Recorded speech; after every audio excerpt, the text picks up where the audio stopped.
Okay, so on this question, we're supposed to subtract these fractions and simplify everything, basically. So how do we add or subtract fractions? Well, the first step is we have to get a common denominator. So let me bring this down here. We have a little more room. So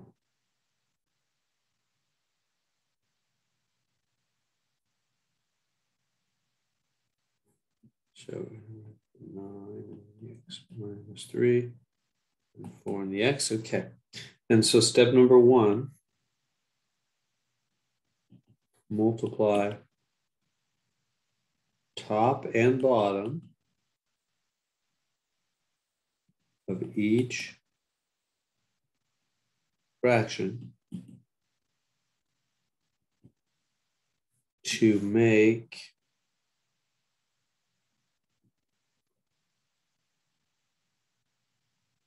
the denominators the same,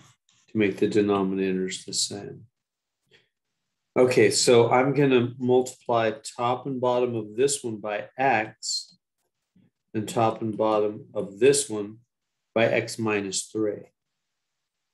Does that make sense? See how the two denominators are the same now, right? To make the denominator same. So I multiplied top and bottom of each fraction. I basically multiplied by the other denominator, right? To make the two denominators the same, common denominator. So now on the next line, number 2, you can make into one fraction combine terms in the top.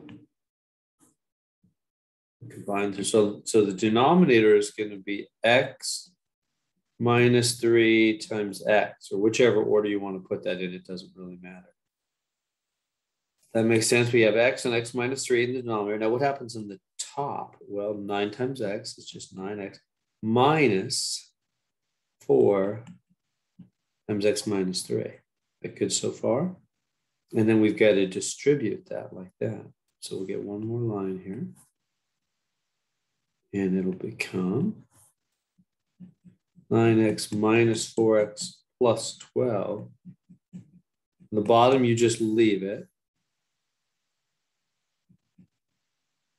So we're combining terms in the top.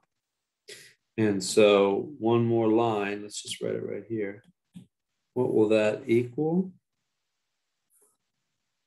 That'll be x minus 3 times x. 9x minus 4x will be 5x plus 12, right? We good there? Now, we'll reduce if we can, but we can't. We're done. That's our final answer. Why is that, and how do we know?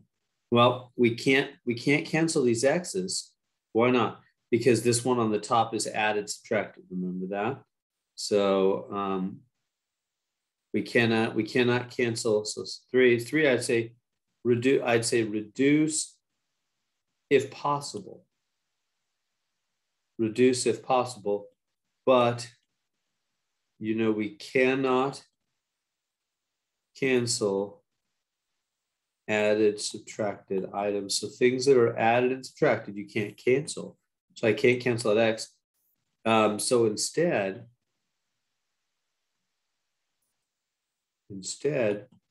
try to factor the top. Try. Meaning you look here and you say, how do I factor that? And that one doesn't factor. So top cannot factor. So we're done. So we are totally done. That's just the answer right there. Because that top, now what do I say the top character? Well, if that was like a 6x, what if it was a What if it was an 8x plus 12 on the top? Well, then in that case, I would have factored out a 4 because, 4 goes into 8 and 12, would have left 2x plus 3, for example, right? I could have done that. Or if they both had an x, it was 8x squared plus 12x. Then I would have taken out like 4x. And then this x could have canceled that x, right? There's some situations in which you can go further. If the top factors, if the two terms have in common an x or a number, then you factor that out, and then you can cancel that because then this x is not an added subtracted x, it's a multiplied, so we can cancel them. And, so we could do other stuff if the top factored, but this top does not factor, so we're just done right there. And so there we go. So what do? We multiply top and bottom to make the two denominators the same.